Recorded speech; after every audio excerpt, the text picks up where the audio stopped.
बच्चों को good evening. सभी अच्छे होंगे।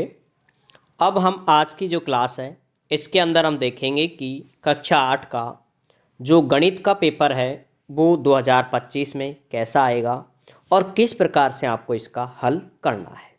ठीक है, मैं यहाँ पर बहुत अच्छे से आपको कोशिश करूँगा इसको अच्छे से समझाने की। फिर भी यदि किसी भी स्टूडेंट को प्रॉब्लम हो तो वो मुझे कमेंट्स कर देना, उस सवाल को हम वापस पढ़ लेंगे।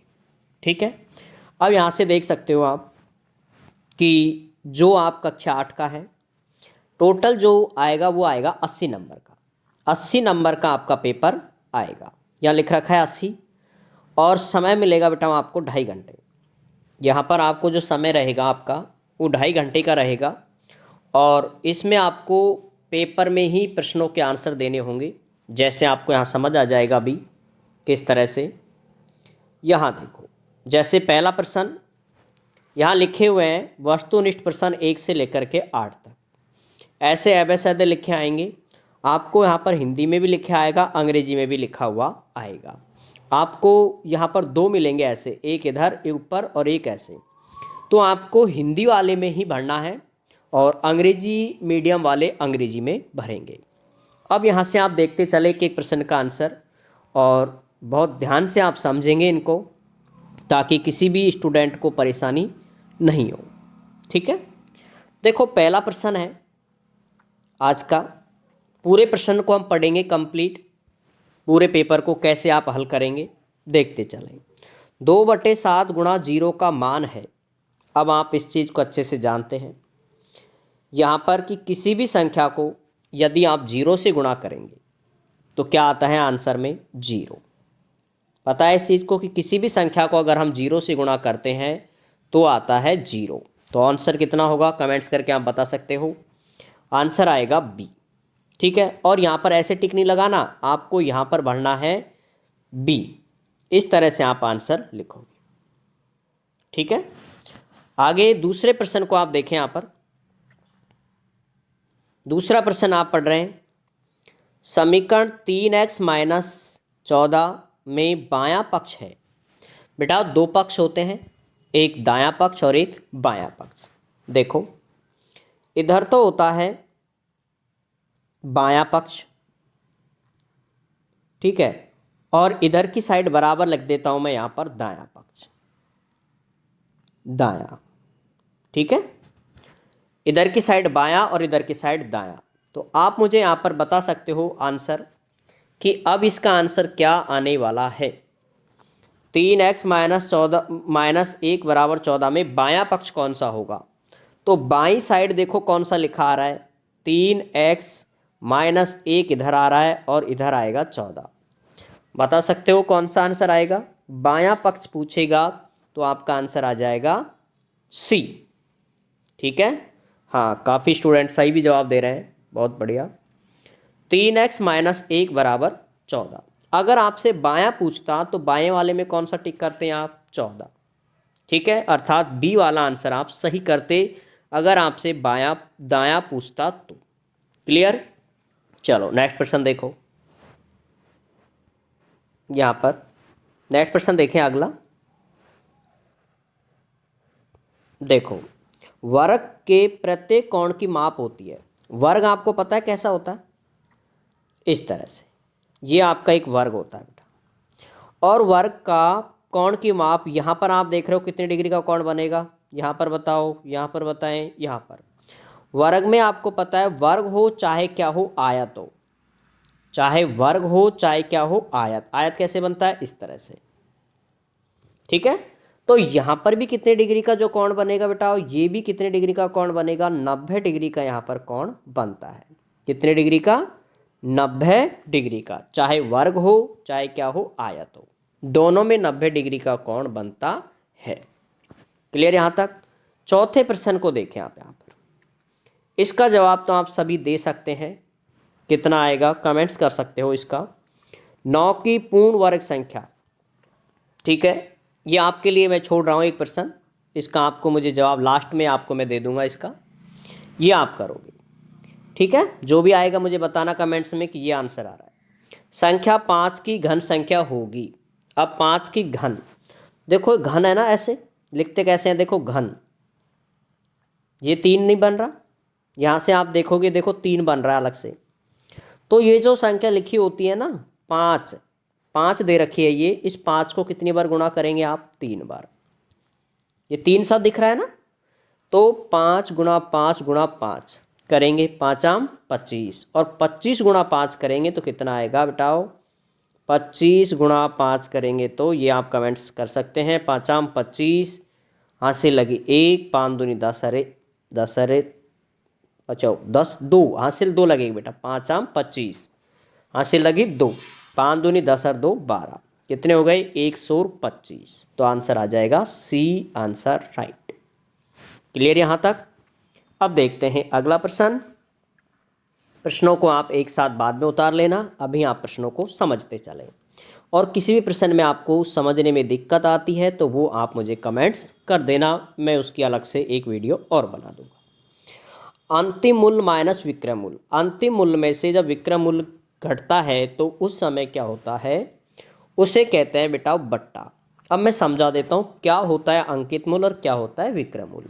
ठीक है, अंकित मूल्य क्या होता है, अंकित मूल्य जैसे हम कोई चीज़ हमने जैसे मार्केट गए और हमने एक नमकीन की थैली खरीदी, ठीक है, उस पर लिखा था कितने रुपए, 50 रुपये, कितना लिखा हुआ है उस पर, 50 रुपये उस पर लिखा हुआ है, लिखा हुआ है 50 रुपये, तो वो कहलाता है उसका अंकित मूल्य। अब हमें कितने पर वो बेच रहा है, दुकानदार कितने पर बेच रहा है, वो कहलाता है विक्रय मूल्य, और जिस पे वो खरीदते हैं हम, हमारे लिए क्या कहलाएगा, वो क्रय मूल्य। तो जो अंकित मूल्य में से विक्रय मूल्य, अब जैसे देखो अंकित मूल्य कितना हो गया 50 रुपये, मान लेते हैं, मान लिया 50 रुपये। विक्रय मूल्य जैसे दुकानदार ने हमें वो कितने रुपए में दे दी, 45 रुपये में वो हमें दे दी। अब आप बताओ कितने रुपए की बचत हो गई, 5 रुपये की हमें क्या दे दी, छूट दे दी। क्या दे दी, छूट। किसने दी है, दुकानदार ने हमें 5 रुपये की छूट दे दी है। इस छूट का ही दूसरा नाम क्या कहलाता है बेटाओ, बट्टा। छूट का दूसरा नाम क्या है, बट्टा। चाहे छूट कह दो चाहे बट्टा कह दो, बात एक ही होती है। क्लियर यहाँ तक। अगला प्रश्न देखो, ये आपको आना चाहिए अच्छे से। एक पदीय बीजीय व्यंजक कौन सा होता है। अब एक पदीय बीजीय व्यंजक देख रहे हो आप यहाँ पर, ये होता है बेटा एक पद वाला, जिसमें एक ही पद हो। ये कितने पद हैं इसमें आप बताएं, इसमें है बेटा 2 पद, इसमें देखो कितने पद हैं, 3 पद, और इसमें कितने हैं बेटा 2 पद। समझ आ रही बात। एक पद का मतलब एक ही पद होना चाहिए उसमें, और 7वां इसमें सेकंड नंबर पे है, उसमें 2 पद हैं, और थर्ड पे है उसमें 3 पद हैं, लास्ट में 4 नंबर पे। अब अगला जो प्रश्न है वो महत्वपूर्ण प्रश्न है, सारे प्रश्न इंपॉर्टेंट है, ऐसे ही प्रश्न आपके एग्जाम में पूछे जाएंगे, इस चीज का विशेष रूप से ध्यान रखना। ठीक है, देखो आगे 0 पॉइंट, यहां से आप इसे देखो अच्छे से, देखो आप कितना आ रहा है, 0.00035 संख्या का मानक रूप। क्या लिखना है आपको, मानक रूप। अब मानक रूप है, ये आप देखो कैसे डिसाइड करोगे, कैसे आंसर दोगे। पहले तो ये देख लो कितनी संख्या है, लास्ट सबसे पहले तो आपको कितना लिखना है 35, जो पीछे की संख्या है वो लिखो, और इसके नीचे क्या लगानी है आपको, पॉइंट, गुणा।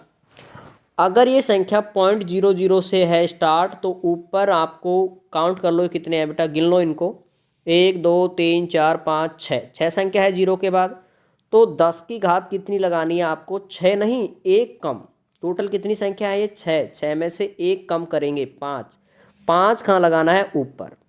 ठीक है, लेकिन ध्यान रखना यहाँ पर संख्याएं जब 0 की आती हैं तो बेटा ये किस में आता है, ऊपर वाला माइनस में आता है। अगर ये संख्या प्लस में होती, ये ऐसे होती, कैसे, ये इस तरह से होती, ये ऐसे होती ना,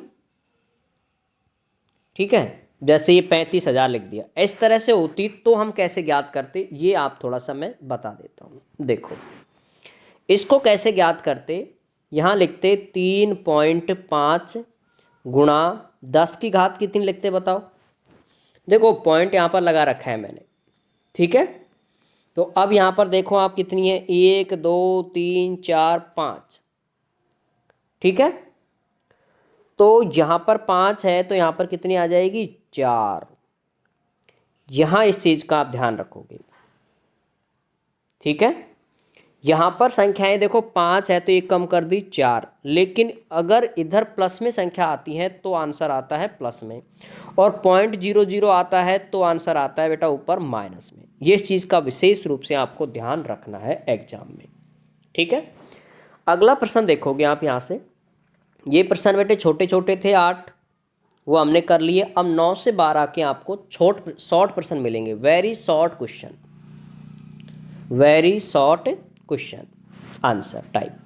देखो पहला प्रश्न आप पढ़ रहे हो, -19/29 29/-19 बराबर 1 में गुणधर्म के अंतर्गत उपयोग किए गए गुणधर्म का नाम लिखिए। अब आपको पता लग रहा होगा 29 से 29 कैंसिल हो गया, सॉरी 19 से 19, 29 से 29 और माइनस से माइनस, क्या आ गया 1। जब एक उत्तर आता है तो इस गुणधर्म का नाम क्या होता है, आप कमेंट्स कर सकते हैं क्या नाम होगा उसका, गुणन प्रतिलोम, ऐसा लिखोगे आप यहाँ पर, गुणन प्रतिलोम। ये जो खाली जगह होती है बेटा इसके अंदर आपको ऐसे जवाब लिखने होते हैं, ठीक है। समझ आ रहा होगा आपको ये एक एक। अगला देखो 10वां प्रश्न, ये 10वां, ये खाली जगह आएंगे आपको पेपर में, इन्हीं में आपको लिखना है, इन्हीं में आपको जवाब देना है, ठीक है। देखो कैसे लिखोगे अगला, 5x + 9 बराबर 5 + 3x। ज़्यादातर स्टूडेंट इसे हल करें, जिनको आ रहा है वो आप हल करते चलें, बाकी मैं आपको इसको हल कर रहा हूँ। देखो बेटा x एक तरफ करेंगे, अर्थात यहाँ पर आप समझ रहे हो 5x - 3x इधर लेके आ जाओ, 3x बराबर 5 यहाँ पर पहले से मौजूद है, और 9 इधर जाएगा तो किसका हो जाएगा बेटा, प्लस से नदी पार करके आए -9, ठीक है। अच्छा आगे बताओ, 5 में से 3 गया तो 2x बराबर, ये घटाएंगे तो क्या आएगा बेटा -4। अब 2 कहाँ जाएगा, इसके नीचे, आ रहा है समझ, x बराबर -4/2। तो ये देखो 4 में 2 का भाग देंगे तो कितना आएगा 2, लेकिन चिन्ह किसका आएगा, माइनस का। अब ये आपको जितनी जगह दिख रही है ना बेटा उसी में आपको आंसर लिखना होगा, ठीक है। ये 4/2 है, ये आप उतारते लेना बाद में, ठीक है। आगे देखो अगला सवाल, इस सवाल को पढ़ो।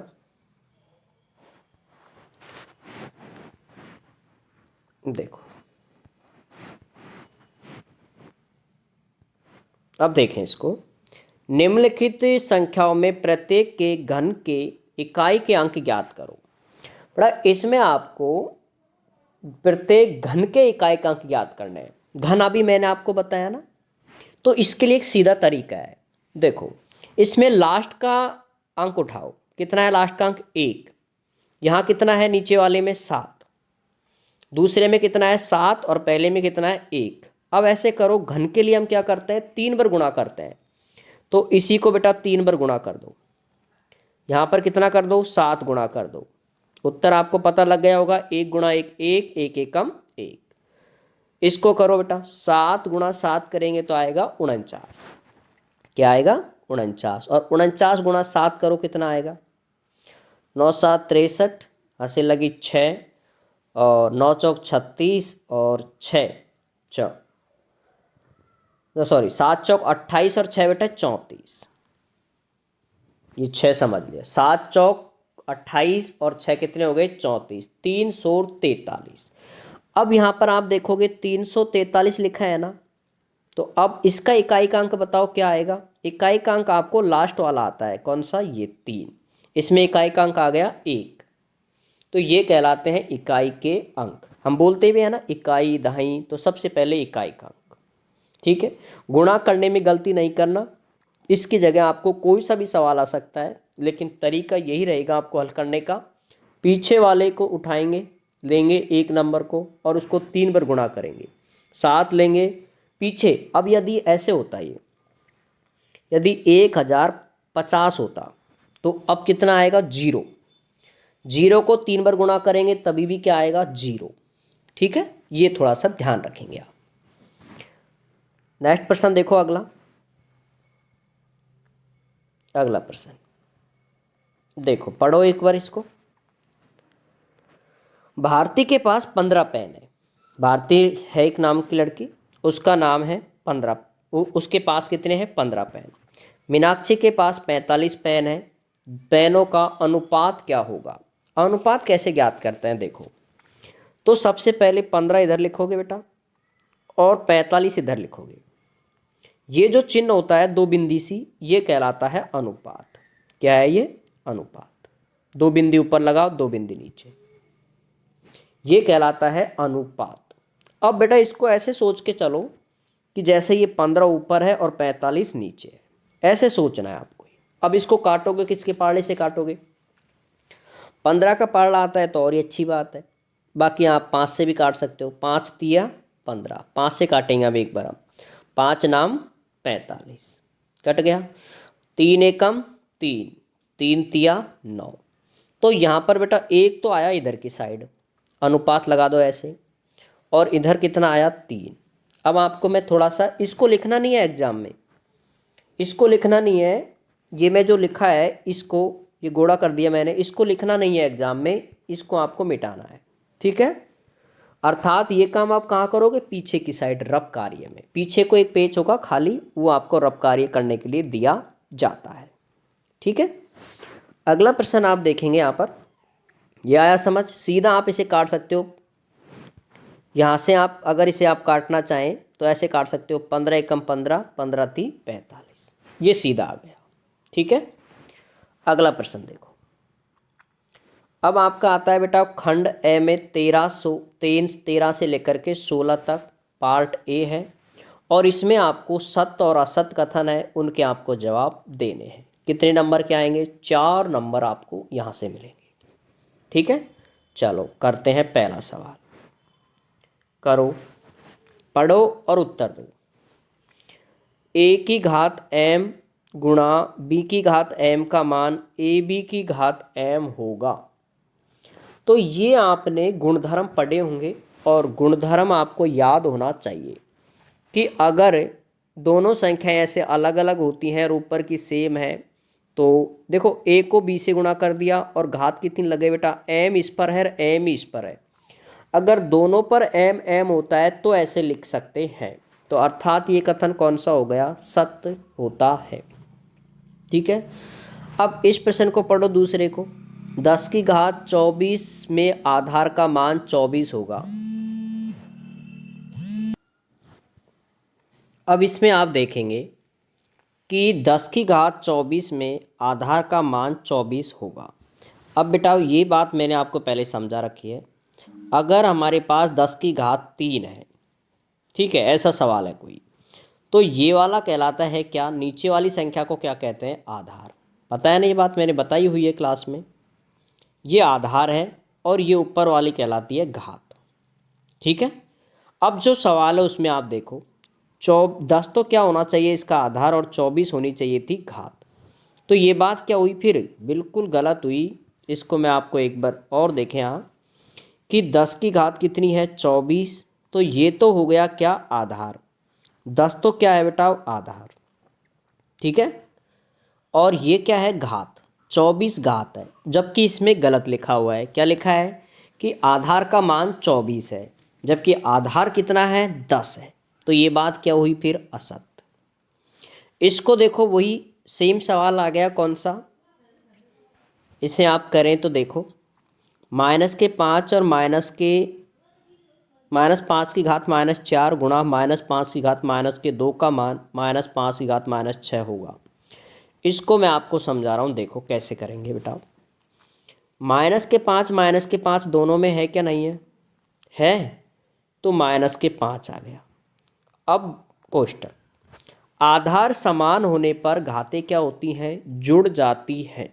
ये बात मैंने पढ़ा रखी है कि आधार समान होने पर घातें जुड़ जाती हैं। तो इन घातों को जोड़ लो, -4 और -2। बेटा इनको जोड़ेंगे कैसे? इनके चिन्ह, इसके बीच में चिन्ह रखेंगे प्लस का, ठीक है। लेकिन प्लस से क्या हो जाता है? माइनस। जैसे मैं आपको समझा देता हूँ, चलो यहाँ किसका चिन्ह आएगा, प्लस का, और फिर आएगा माइनस के 2। ठीक है, अब यहाँ पर जुड़ गए ये, तो माइनस के 4 और माइनस के 2 कितने होते हैं, माइनस के 6। कितने होंगे, माइनस के 6। ठीक है, तो इसका आंसर देखो ये लिखा हुआ है माइनस के 5 की घात माइनस के 6 होगा, अर्थात ये बात भी क्या हुई, सत्य होती है। क्लियर, ये आप यहाँ पर लिख लोगे। अब इसका लास्ट प्रश्न को देखेंगे थोड़ा सा, और देखो 2 की घात कितना है बेटाओ, 5, और भाग 2 की घात माइनस के 6।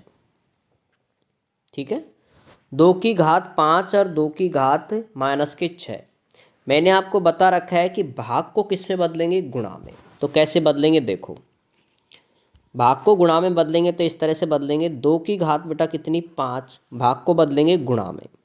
ठीक है, और जब गुणा में बदलते हैं तो ऊपर वाली संख्या कहाँ चली जाएगी, नीचे। ठीक है, इस तरह से 1/2 की घात कितनी, माइनस के 6, ऐसे जाएगी, गई भाग में। अब नीचे वाली संख्या कहाँ ले जानी है बेटा, आपको ऊपर ले जाओगे, नहीं ले जाओगे, समझ आ रहा है क्यों ले जा रहे हैं हम, क्योंकि ये किसकी है, माइनस की, और हमें बदलनी है इसको प्लस में। तो ये ऐसे आएगा, 2 की घात 5 गुणा 2 की घात, ऊपर जाएगा तो किसका हो जाएगा बेटा, प्लस का होगा, नहीं होगा प्लस का। अब इसका आपको आंसर आप लिखें तो देखो कितना आ जाएगा, 2 की घात, आधार समान हो गया तो घात जुड़ गई, 5 + 6, 5 + 6 कितना हो गया, 5 और 6 11। तो अब देखो बेटा उत्तर कितना आएगा, 2 की घात कितनी लिखी हुई है, 11 लिखी हुई है, नहीं लिखी हुई है, लिखी हुई है। तो ये बात भी क्या हुई, सत्य, क्या हुई, सत्य। तो तीनों प्रश्न आप ध्यान रखोगे। इस प्रश्न का आंसर मैं यहाँ लिख देता हूँ, -6। ठीक है, तो ये सारे प्रश्न, तीनों प्रश्न हो गए, ये दूसरा, ये तीसरा और ये चौथा। क्लियर यहाँ तक। अब अगला प्रश्न देखोगे, ये है बेटा, ये अंग्रेजी में लिखे हुए हैं, देखो ये अंग्रेजी में है, इनको आपको करना नहीं है, ये अंग्रेजी वालों को छोड़ देना है। अब आपको देखो अगला खालिस्तान, खाली स्थानों को भी ध्यान से देखोगे, एक एक को पढ़ोगे, फिर समझोगे, फिर आंसर दोगे। रिक्त स्थानों की पूर्ति करनी है, ये बेटा आंसर दे रखे हैं आपको, इनमें से कोई एक को आपको भरना है, दोनों में से कोई एक। लो अभी हमारा वही प्रश्न आ गया जो अभी हमने बताया था। आयत का प्रत्येक कोण क्या होता है बताओ, समकोण। कितने डिग्री का कोण होता है, वो 90 डिग्री का होता है। आयत का प्रत्येक कोण क्या होता है, 90 डिग्री का, और 90 डिग्री वाले को क्या कहते हैं, समकोण। इसमें आएगा आंसर समकोण। यहाँ पर, यहाँ टिक नहीं लगाना, यहाँ लिखना है आपको ऐसे, समकोण, यहाँ लिखना है। ठीक है, टिक नहीं लगाएंगे, ध्यान रखेंगे एग्जाम में। अच्छा, अब देखो अगला प्रश्न, उत्तल बहुभुज के विकर्णों का कोई भी भाग खाली स्थान नहीं होता। देखो बेटा, उत्तल बहुभुज होता है ना, ये ऐसे होता है, देखो मैं आपको ऐसे बता देता हूँ, ये पूरी तरह से रंग सकते हैं इसको। ठीक है, तो इसका बाहर कोई भी हिस्सा नहीं होता है। देखो इसको आप पूरे को रंग दो, हो रहा है क्या बाहर हिस्सा, बिल्कुल नहीं हो रहा।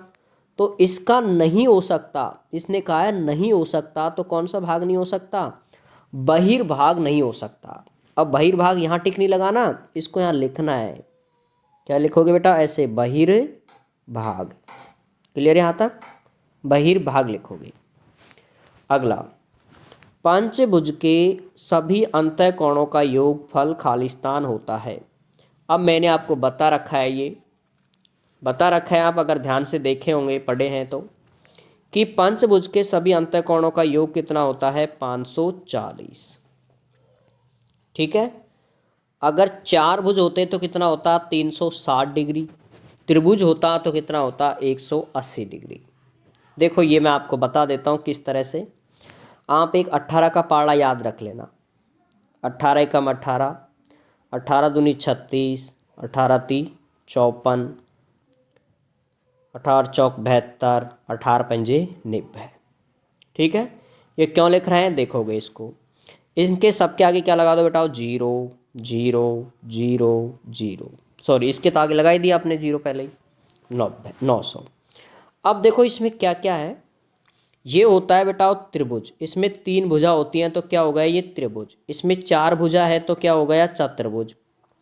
इसमें 5 भुजा हैं तो क्या हो गया पंचभुज, और ये 6 भुजा हैं तो क्या हो गया षष्ठभुज, और 7 भुजा हैं तो क्या हो जाएगा सप्तभुज। अब आपसे पूछे कि सप्तभुज का कोणों का योगफल कितना होगा। सप्तभुज कौन सा कोण बोला है मैंने, सप्त यानी 7।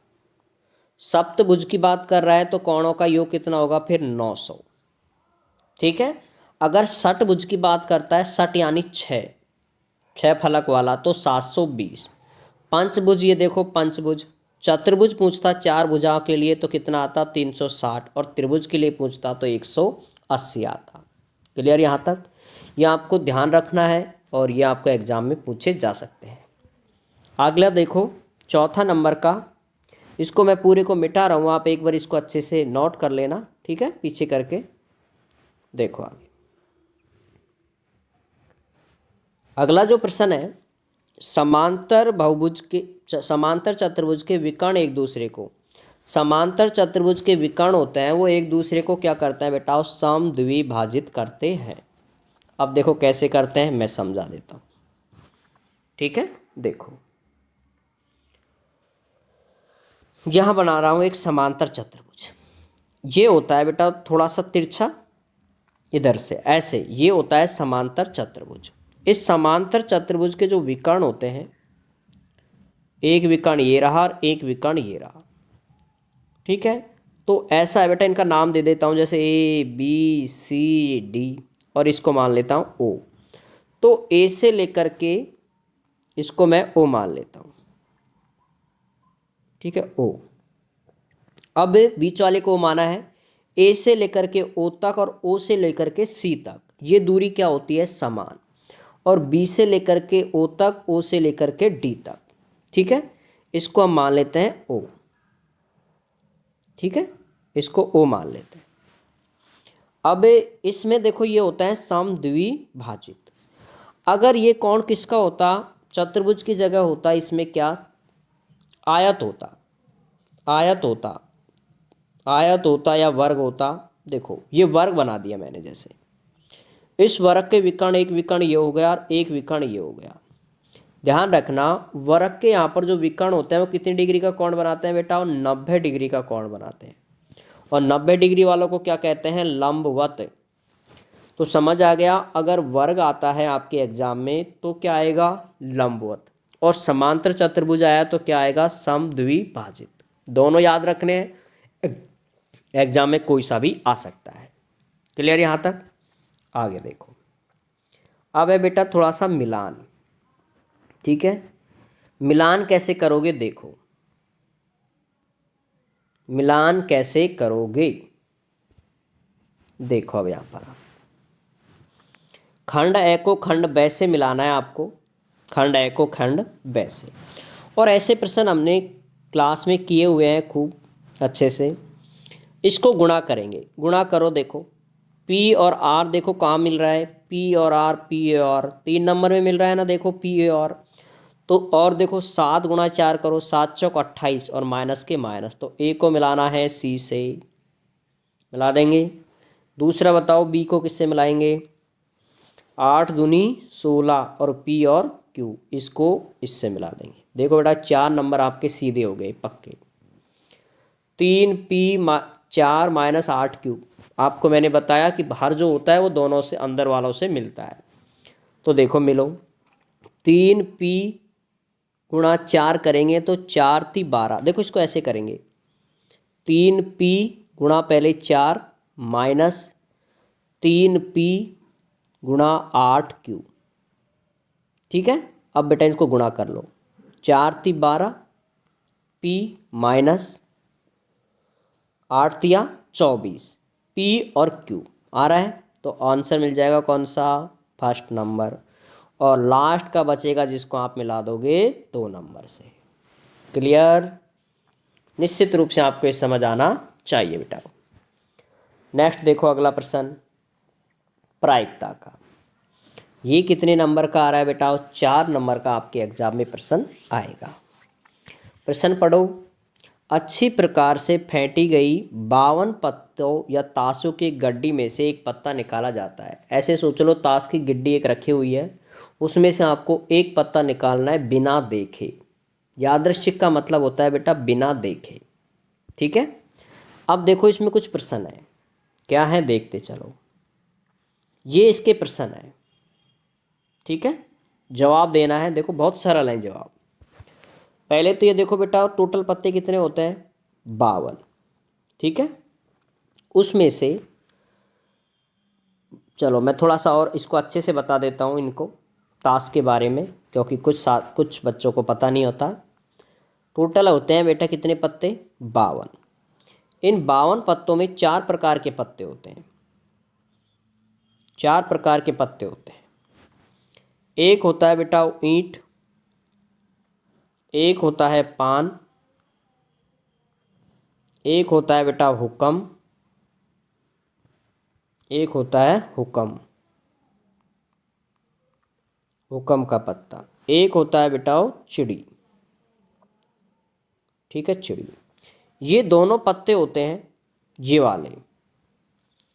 वाले जो पत्ते होते हैं ना, ये वाले देख रहे हो आप, ये वाले जो पत्ते होते हैं ये होते हैं बेटा लाल रंग के। और आप जानते भी हो ईंट लाल होती है, पान का रंग भी कैसा होता है? लाल होता है।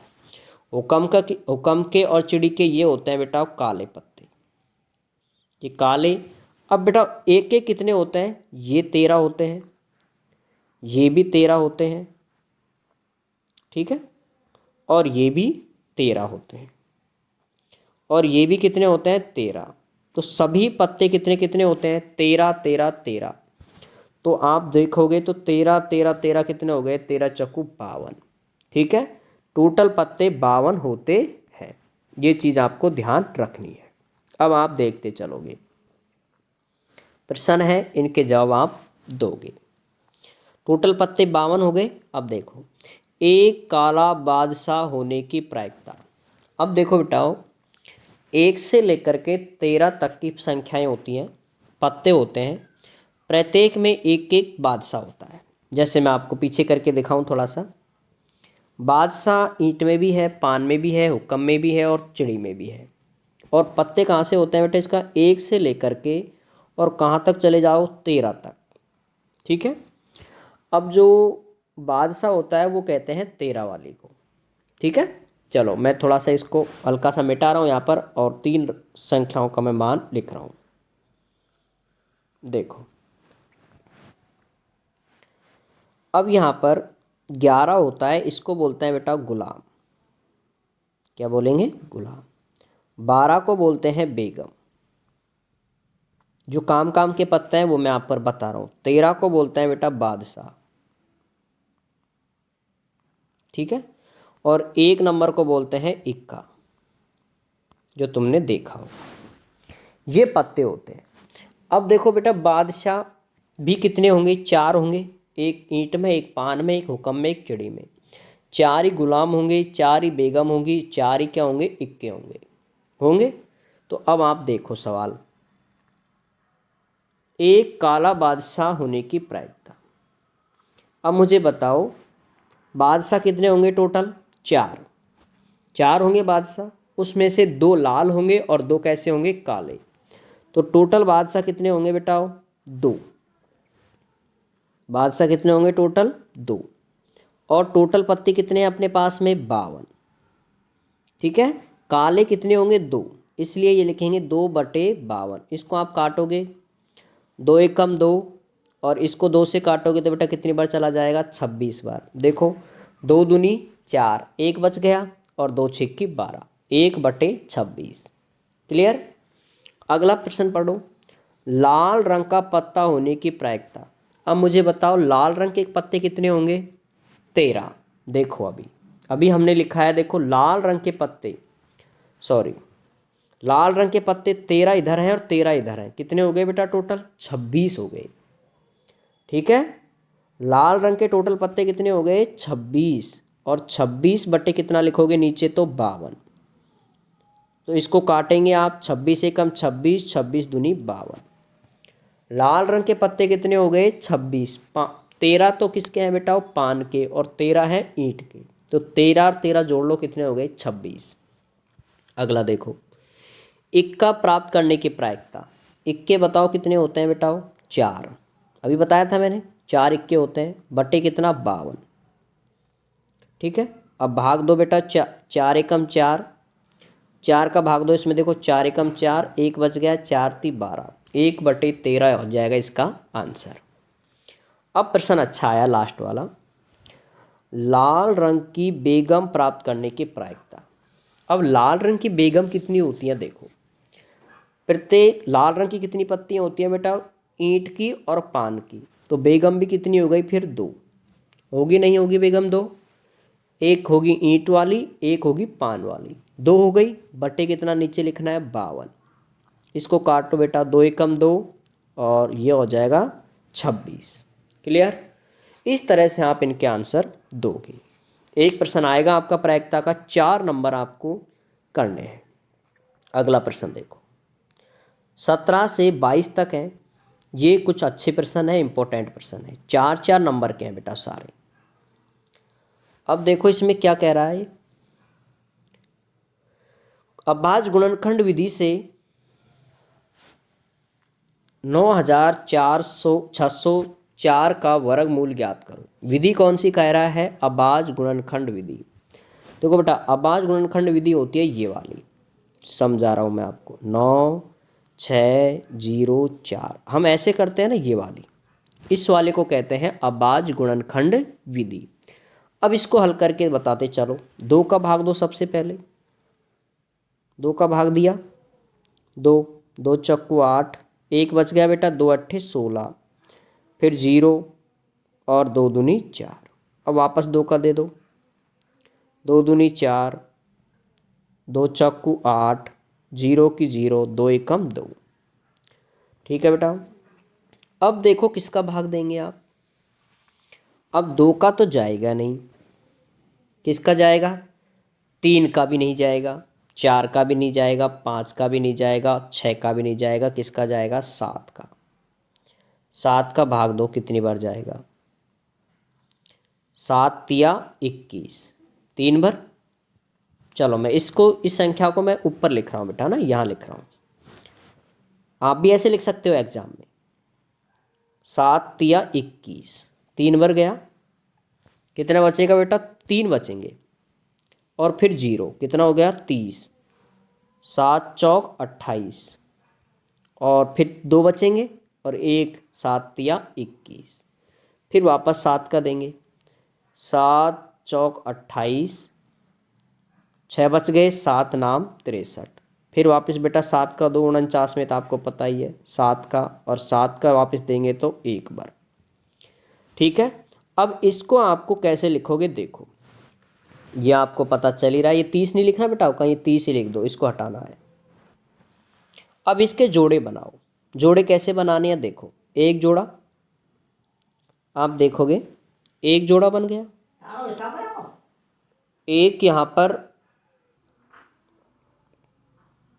अब यहाँ पर आप देखो इसके जोड़े बनाने हैं बेटा, एक 2 का बन गया, एक 7 का, देखो ये और ये 7 का बन गया, एक ये वाला 7 का बन गया, एक ये 7 का। तो देखो जोड़े कैसे बने हैं, 2 का बन गया, 7 का बन गया, और वापस भी 7 का बन गया। ठीक है, अब इसका आंसर मुझे बता दो कितना आएगा। 7 7 49, 49 गुणा 2 करो, 49 गुणा 2 करेंगे आप तो कितना आएगा, बताओ, उत्तर बताना है मुझे। 9 दूनी 18, कितना आएगा, 9 दूनी 18, और 4 दूनी 8 और 1 9, 98, 98 हो गया इसका उत्तर। ठीक है बेटा, इस तरह से इसके जोड़े बनाने हैं, और इस तरह से आपको आंसर लिखना है।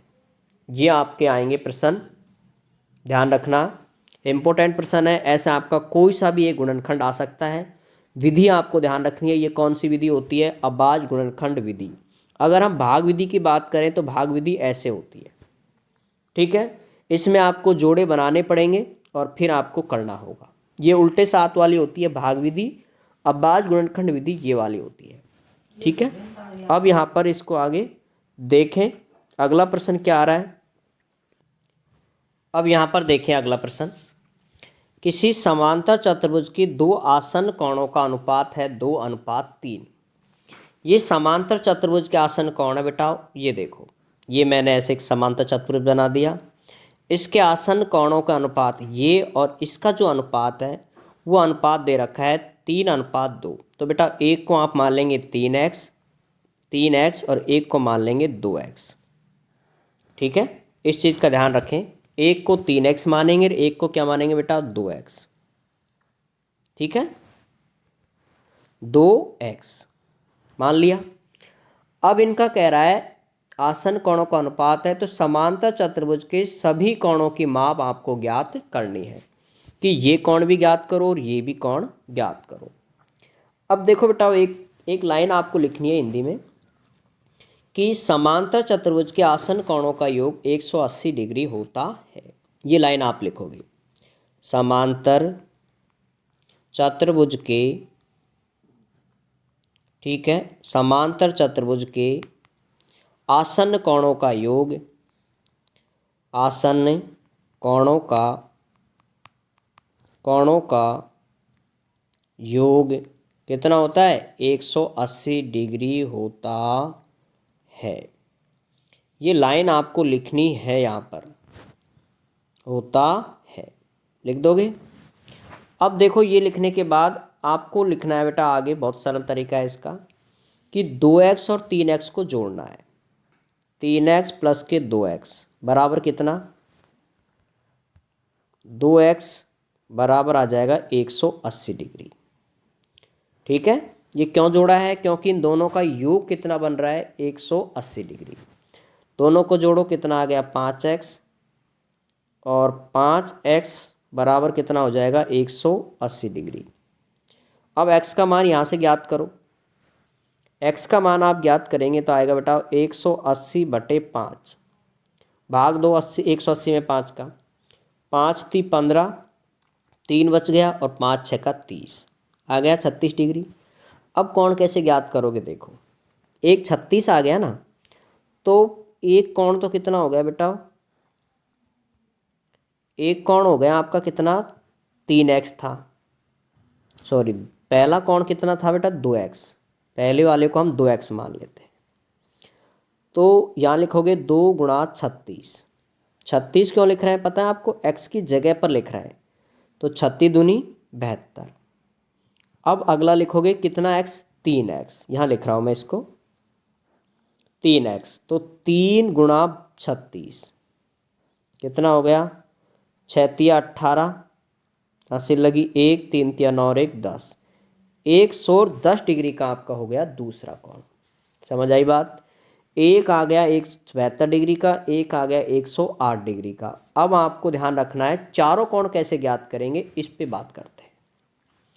देखो बेटा, ये कितना आया, मैं यहाँ पर इस चित्र को वापस थोड़ा सा बना रहा हूँ, देखेंगे आप, ये बना दिया। ये कोण कितने डिग्री का आ गया 72 डिग्री का, 36 नहीं, ये आ गया बेटा 72 डिग्री का।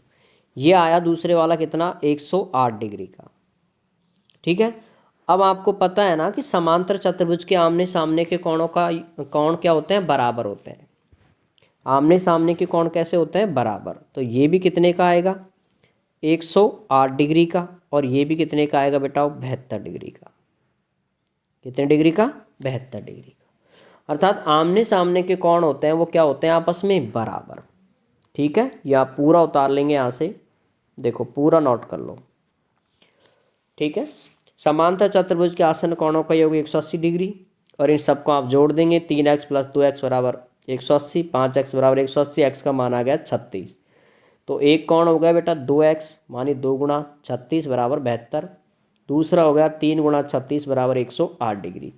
अब समांतर चतुर्भुज के आमने सामने के कोण क्या होते हैं, बराबर। क्या होते हैं, बराबर। इसलिए ये 108 है तो इसके सामने वाला भी कितना होगा 108, ये 72 है तो ये भी क्या होगा 72 होगा। ठीक है साथियों, ठीक है बच्चों। अब बेटा आगे के जो प्रश्न है ना ये वाले, इन सारे प्रश्नों को हम सभी प्रश्नों को आप एक बार लिख लेना इनको, फिर मैं आपको इन प्रश्नों को बोर्ड पे हल करवाऊंगा। ठीक है, क्योंकि ये सारे सवाल यहाँ पर आएंगे नहीं, क्योंकि ये जगह बहुत कम रहती है यहाँ पर, है ना। तो इस चीज़ का, इनको हम बोर्ड पे हल करा देंगे, वो भी आपको इसी में आगे के प्रश्नों में मिल जाएगा।